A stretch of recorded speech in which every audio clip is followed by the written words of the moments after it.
Hi, I'm Cautex, and this is my patch 9.2 Fury Warrior guide. This guide is intended for people who are new to playing Fury in patch 9.2, get off and running. As you can tell from the video length, there's a lot to cover. I've done extensive timestamping so that if you don't want to watch the entire video, you can quickly get to the topics that you're interested in or skip things that you don't care about, such as the following disclaimer. This guide is only useful if it makes sense to you and you're able to act on what you've learned. Whether or not it makes sense to you obviously depends on how I explain things. While I'll be doing my best to try and explain everything as clearly as possible, I sometimes have really weird ways of thinking about and describing things. Just because you don't understand something that I'm talking about doesn't mean that it's a confusing topic or that you're not smart enough or good enough to understand it. It means that I did not explain the topic in a way that works for how your brain likes to make sense of things. This is why I encourage you to seek out other guides as well, because someone else might have a way of explaining something that triggers that light bulb moment and makes you finally get it. If you're still confused about any topic that I cover or allude to in this video, feel free to ask about it in the comments, and I will do my best to try and answer it in a way that makes sense for you. The next thing to understand going into this guide is that the information is only accurate as of the start of patch 9.2. Any future theory crafting discoveries, as well as any future patches or hotfixes, could make the information presented in this video entirely wrong. Now, with those disclaimers out of the way, let's get started. The Fury spec revolves around dual wielding and what I call a pump and dump playstyle.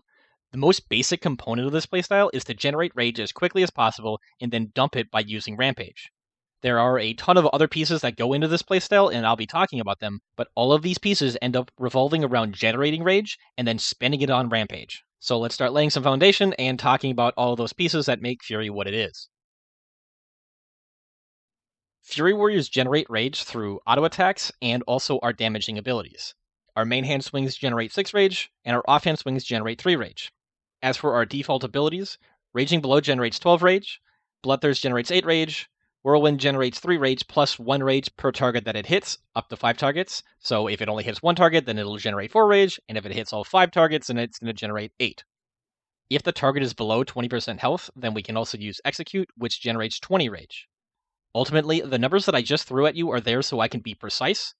The key takeaway from this is that we have a bunch of abilities and they generate different amounts of rage. I'll be talking about ability usage in more detail later on, but for now, it's important to try and internalize the idea that Execute generates the most rage, but isn't usable most of the time. And for the abilities that we can always use, Raging Blow generates the most, then Bloodthirst is second, and lastly is Whirlwind. Getting used to this is important because, as previously mentioned, our goal when playing Fury is to generate rage as quickly as possible and then dump it by using Rampage. Now, depending on what talents you take, you could get other abilities that can generate rage, and it's important to spend some time practicing and getting used to how much rage those abilities grant relative to your other abilities. So, for example, there's Dragon's Roar and Siegebreaker. They both generate 10 rage, putting them between Raging Blow and Bloodthirst, but if you were to talent into Onslaught, that ability gives 15 rage, placing it above Raging Blow. I'll be talking about these talents and abilities in a bit, but before we get there, I still have some more foundation to lay. Because I love terrible analogies, if Fury Warriors are an engine that produces DPS, rage generation is the fuel for that engine, and Enrage is the oxygen that enables that fuel to combust and explode. Enrage is a 4-second buff that gives us 15% haste, 10% movement speed, and increases our damage by 11%. The increased damage modifier is affected by our mastery, so even with modest gear, that damage modifier will typically be above 25%. Now, there are 2 ways to get Enrage. Using Rampage, which always grants Enrage, and using Bloodthirst, which has a 30% chance to proc Enrage. Getting a percent damage increase is obviously good, but because Enrage also grants haste, it means that we're going to be auto-attacking faster, meaning we're going to generate more rage from auto-attacks, and we're going to have a shorter global cooldown, which means more abilities that grant rage. This leads to being able to use Rampage more often, which grants Enrage, and as you can see, we have ourselves a feedback loop. Once you have gotten used to the idea that playing Fury is about generating rage quickly and then spending it on Rampage, the next thing that you want to internalize is that part of how we do that is by maximizing Enrage uptime. Or in other words, keeping the Enrage buff up as much as possible. Because Fury is all about building rage until we get at least 80 and then can spend it by casting Rampage, our quote-unquote rotation is basically whatever we do in between each Rampage. So understand that whenever I'm talking about a rotation or using damaging abilities, I'm talking about it from the perspective that it's something that we do during the time between 2 Rampages. Now, there are a lot of things about the primary Fury Warrior abilities that make them seem way more complicated than they actually are. The cooldowns of Raging Blow and Bloodthirst don't line up nicely to create an immediately recognizable pattern, which means that Fury doesn't have a fixed rotation. Additionally, Raging Blow has multiple charges and has a chance to reset its cooldown. Bloodthirst has a chance to proc Enrage, and Whirlwind generates different amounts of rage depending on how many targets it hits. These things add a lot of nuance to mastering the intricacies of the spec, but the principles of when you should use each of these abilities are pretty straightforward. As previously mentioned, for our normal rotational abilities, Raging Blow generates the most rage, followed by Bloodthirst, and then Whirlwind. Conveniently, when looking at single target DPS, the damage that each ability does follows the same hierarchy. This means that generally speaking, you should be prioritizing Raging Blow first, and if you can't use Raging Blow, then you should use Bloodthirst, and if you can't do either, then you should use Whirlwind. Even if you expand this view out to include Execute, the priority doesn't really change. You just put Execute at the top because it generates more rage and does more damage than Raging Blow. However, this hierarchy is not entirely correct, and that's because of Enrage. Bloodthirst has a chance to proc Enrage, and since Enrage is incredibly important to our DPS, that complicates things and changes our priorities in certain situations. Specifically, if you're not enraged, Bloodthirst takes priority over Raging Blow. Now, I personally hate talking about using abilities in terms of priority like this because I think it's too abstract for practical use, but it is the most succinct way of talking generally about deciding to use one ability or another. So now that I've explained it generally, let's talk specifically about what is meant when I say that Bloodthirst takes priority over Raging Blow when you're not enraged, and why.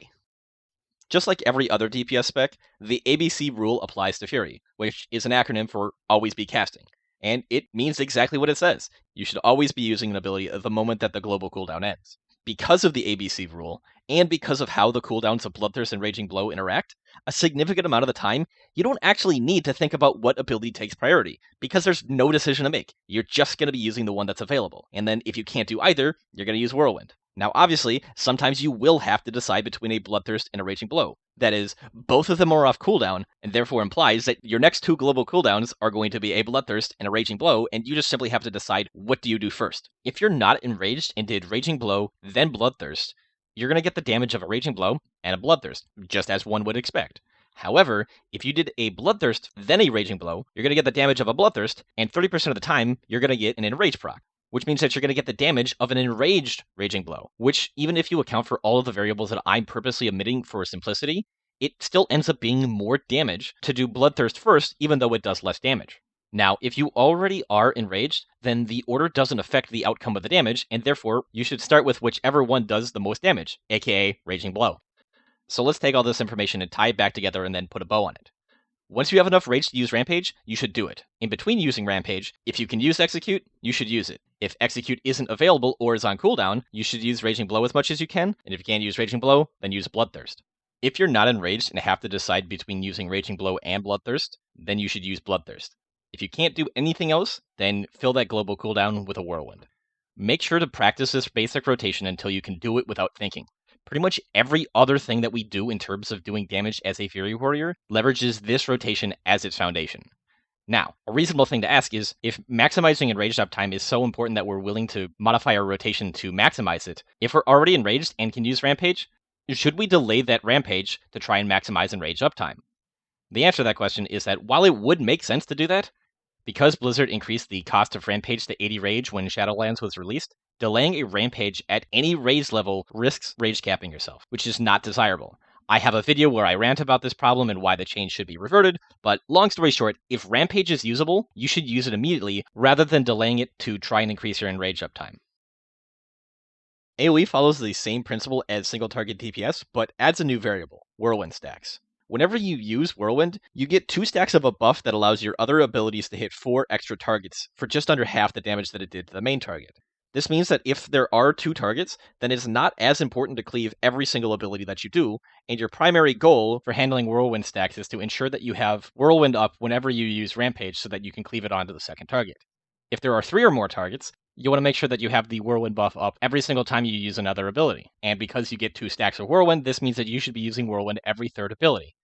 While ideally you should never overcap your rage, because of how much extra damage is provided by a cleaved Rampage, if you need to delay a Rampage in order to get the Whirlwind buff up, it's better to Whirlwind, overcap your rage, than cleave a Rampage than it is to Rampage a single target. One extra thing that I want to note though is that if you are running the Merciless Bone Grinder Conduit, then it will typically be better to just spam Whirlwind in between Rampages while that buff is active. A big reason why this is the case is that it had its value doubled in patch 9.1.5. Something to note is that you will still get this buff even if you terminate a Bladestorm with a cancelaura macro. While this buff is active, Whirlwind will hit a single target about as hard as a Raging Blow, making it the highest damage AoE ability that we can use aside from a cleaved Rampage. If you're running this conduit, your best strategy is that once your Bladestorm ends, you should just spam Whirlwinds as much as possible in between your Rampages. Don't bother with spending your Whirlwind stacks to cleave your other abilities because they will literally do less damage than just spamming Whirlwind. Something worth noting in really high target AoE scenarios is that because the Whirlwind cleave buff is target capped but Whirlwind itself isn't, if there's enough targets present, then Rampage's damage will eventually get outscaled by Whirlwind, though it will still be beneficial to use it simply to maintain uptime on Enrage. The choice between Single-Minded Fury and Titan's Grip is ultimately just a math problem. That's because gameplay-wise, they're the exact same. Rage generation is normalized such that auto attacks with one-handed weapons generate less rage per hit to account for their faster attack speed. Because of this, determining the better of the two comes down to answering the question, what provides more value? 12% increased damage, or the extra weapon DPS and stats provided by two-handed weapons? Now, I'll spare you the detailed math because this video is long enough already, but as item level increases, different item types scale at different rates, and two-handed weapons gain more benefit per item level than one-handed weapons. At the start of the expansion, Single-Minded Fury and Titan's Grip were almost dead even, and in some cases, Single-Minded Fury was better. But as we've gotten access to higher and higher item levels, the scaling of two-handed weapons has outpaced the benefit of Single-Minded Fury, making Titan's Grip the best choice in the vast majority of cases. Recklessness doubles your rage generation and gives your abilities 20% increased crit chance. Recklessness has a base cooldown of 90 seconds and a base duration of 10 seconds. It's also off the global cooldown, so you can use it at the same time as other abilities. Generally speaking, Recklessness should be used as soon as possible every time it's available. The best time to use Recklessness during combat is immediately after a Rampage because it doesn't generate rage, and you can't be caught off guard by the extra rage generation and accidentally rage cap yourself because you just spent 80 rage that global cooldown. Bladestorm is an optional cooldown that Fury Warriors can get if they talent into it. Bladestorm does a fixed amount of AoE damage and generates 20 rage over 4 seconds, with that duration being reduced by haste, making it so that it will do the same amount of damage over a shorter period of time. While Bladestorming, you can auto-attack, but you can't use other abilities. Bladestorm has a cooldown of 1 minute, and unlike Recklessness, Bladestorm is on the global cooldown, but the same logic applies. Ideally, you should be using Bladestorm immediately after a Rampage, and that's because you want to be enraged when you're Bladestorming because it will make a massive amount of difference in the damage that it does. If you're Bladestorming and you get enough rage to cast Rampage, if there's only one target, you should cancel the Bladestorm buff and then use Rampage. However, if there's 2 or more targets, then you should just let the Bladestorm go for its full duration, even if that means that you're going to overcap on rage. The easiest way to remove the Bladestorm buff is to create a macro that includes the line /cancelaura Bladestorm. I personally macro this into casting Rampage, and I've put that macro in the video description. Siegebreaker is an optional 30-second cooldown ability that can be talented into. Siegebreaker is a single target ability that generates 10 rage and applies a 10-second debuff that increases the damage that you do to the target by 15%. The optimal time to use this ability is right before a Rampage, so that way you can maximize the number of times that you get to use Rampage within that 10-second duration. It's also worth noting that this debuff can be cleaved onto other mobs via Whirlwind. Dragon's Roar is an optional cooldown that Fury Warriors can get if they talent into it. It has a 30-second cooldown, generates 10 rage, and provides decent single-target DPS with extra burst potential if it crits. While it is an AoE ability, it does reduce damage to extra targets. If you're running Dragon's Roar, the optimal time to use it is when enraged, and also while the Siegebreaker debuff is applied if you're talented into that ability. So on your screen, you can see the standard single target build and also the standard AoE build. While these two builds are the default, Fury has a lot of situationally useful talents, so you have a lot of freedom to tailor your build to fit the encounter that you're working on. Rather than simply say, copy these two builds, let's talk about each of these talents and when and why you'd consider it over other talents in that row. In the first row, normally you would take Sudden Death for single target and Fresh Meat for AoE. Sudden Death gives you a random proc allowing you to use Execute, and Fresh Meat increases Bloodthirst chance to proc Enrage. It also makes the first one used on a target always grant Enrage. Sudden Death provides a consistent amount of damage, while with Fresh Meat, if you're having adds that trickle in, you can achieve much higher uptime on Enrage, which will provide more value than Sudden Death. In single target, obviously you only get the guaranteed Enrage one time. The increased Enrage proc chance is not better than having those extra executes. Now, getting value from Fresh Meat requires that you're actually hitting these adds with Bloodthirst. If the fight has waves of adds that all die really quickly, then it may be better to take War Machine, which increases rage generation from auto attacks, and more importantly, gives you rage every time an enemy dies. With a sufficient number of adds, it can allow you to get a lot more rampages out over the course of a fight. The second row, by default, both builds are going to take double time, which reduces the cooldown on charge and gives you a second usage of it. This is because, quite simply, having more movement capabilities is always good. With that said, in Mythic Plus or on fights with targets that need to be CC'd, it's very common to take Stormbolt, which is a single target stun on a 30-second cooldown. Impending Victory isn't super common to take in group PvE, but for solo content or for fights that are extremely healing intensive, it can significantly improve your survivability. In the third row, the single target build by default takes Frenzy, which makes casting Rampage give you a stacking haste multiplier, and the AoE build by default takes Massacre, which allows you to use Execute at 35% rather than 20%. The reason for this is that usually AoE fights require target swapping, and if you take Frenzy, every single time that you Rampage a new target, you're going to lose your Frenzy stack. If you're on a fight that has AoE, but you don't have to swap off your primary target, well then Frenzy's going to be better than Massacre. On the flip side, if you're doing a single target fight that has lots of downtime, then it might be better to take Massacre rather than Frenzy. The Onslaught talent is one of the few dead talents that Fury has. With the current meta, it's basically never taken simply because the value provided by Massacre and Frenzy is just much greater than what Onslaught can offer. In the fourth row, both builds take Warpaint by default, which makes you take less damage while enraged. This results in a great deal of extra survivability that is extremely valuable when doing difficult content. If that survivability isn't needed, then typically you're going to take Bounding Stride, which reduces the cooldown on Heroic Leap and makes it give you a speed buff after you land. This is because, again, having more movement capabilities is always good. Furious Charge is almost never taken simply because even in the best possible use case, it will be better to take Warpaint. In the fifth row, both builds take Cruelty by default, which makes Raging Blow hit harder and have a high probability of refreshing a charge whenever you're enraged. This talent synergizes really well with the Fury playstyle in general, and is made even better by the tier set bonuses added in 9.2. Seethe, which makes Bloodthirst generate more rage when it crits, is generally not taken because Raging Blow does more damage, and also the fact that crit is generally not one of our top 2 stat priorities. Frothing Berserker, which gives Rampage a 20% chance to refund 20 rage, can be useful on AoE fights where you're going to be hitting Whirlwind much more often, meaning fewer raging blows. One problem with Frothing Berserker is that the rage granted is not affected by Recklessness. If it was, then it would be a much more competitive option. In the sixth row, the single target build takes Dragon's Roar, which, as previously mentioned, is a 30-second ability that does extra damage if it crits, and the AoE build takes Bladestorm, which is a 60-second cooldown AoE ability. Dragon's Roar does more single target DPS and does not eat up multiple globals, which is why it's taken for the single target build. Aside from being good AoE damage on its own, Bladestorm is taken in the AoE build because it synergizes with the best AoE legendary and also activates an insanely strong AoE conduit. Because Fury's AoE damage is contingent on being able to activate Bladestorm, Meat Cleaver, which makes Whirlwind hit harder and also gives the Whirlwind buff 4 stacks instead of 2, is not taken. If Bladestorm was a baseline ability, then Meat Cleaver would be amazing. Unfortunately, it's not, so that's why we don't take it. In the seventh and final row, both the single target and AoE build take Anger Management, which makes spending Rage reduce the cooldown on Recklessness. If you're deviating from the default builds, then Reckless Abandon, which makes casting Recklessness grant 50 Rage and makes Bloodthirst and Raging Blow hit harder, and Siegebreaker, which I previously mentioned, are both really competitive single target options.